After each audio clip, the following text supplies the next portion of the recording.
stem with the pestle, or the taut papery skin of her hand as she plucked seeds from the flower's head. But my mother had not disguised her shop behind a false wall, and she had not slipped her remedies into vessels of dark red wine.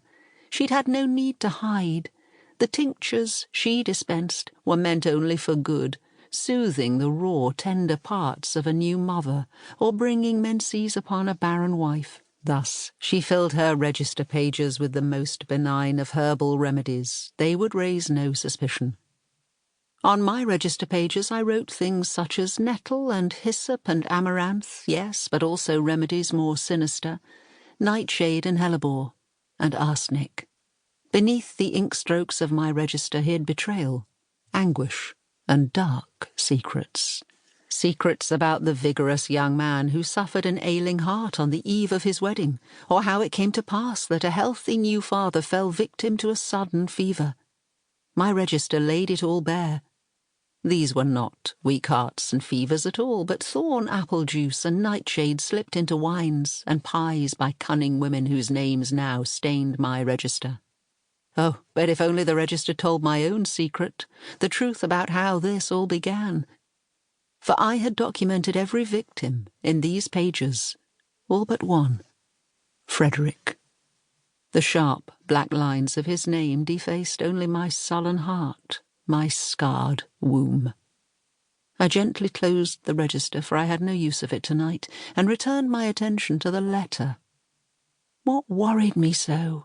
The edge of the parchment continued to catch my eye as though something crawled beneath it, and the longer I remained at my table, the more my belly ached and my fingers trembled.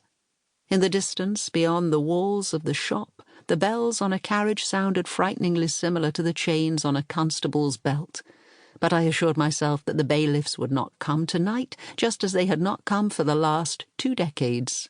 My shop, like my poisons, was too cleverly disguised. No man would find this place. It was buried deep within a cupboard wall, at the base of a twisted alleyway in the darkest depths of London. I drew my eyes to the soot-stained wall that I had not the heart nor the strength to scrub clean. An empty bottle on a shelf caught my reflection. My eyes, once bright green like my mother's, now held little life within them.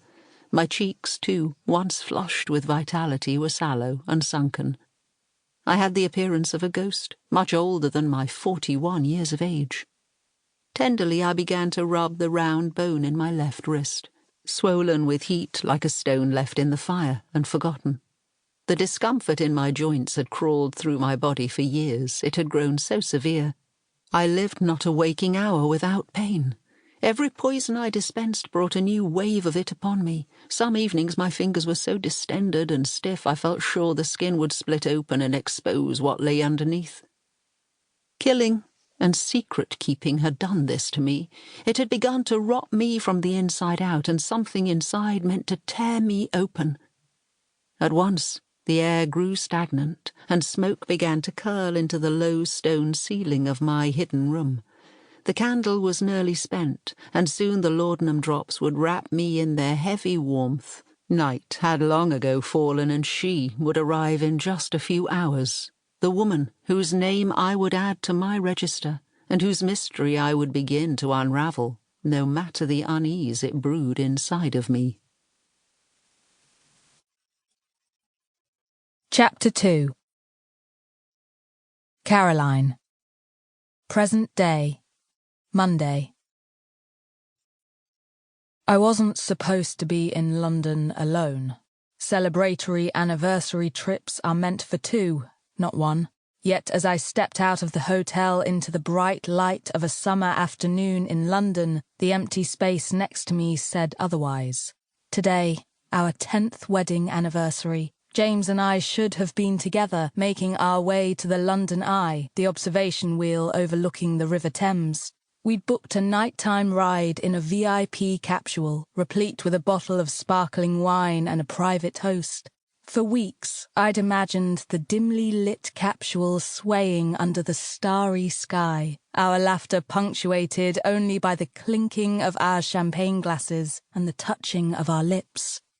But James was an ocean away, and I was in London, alone, grieving.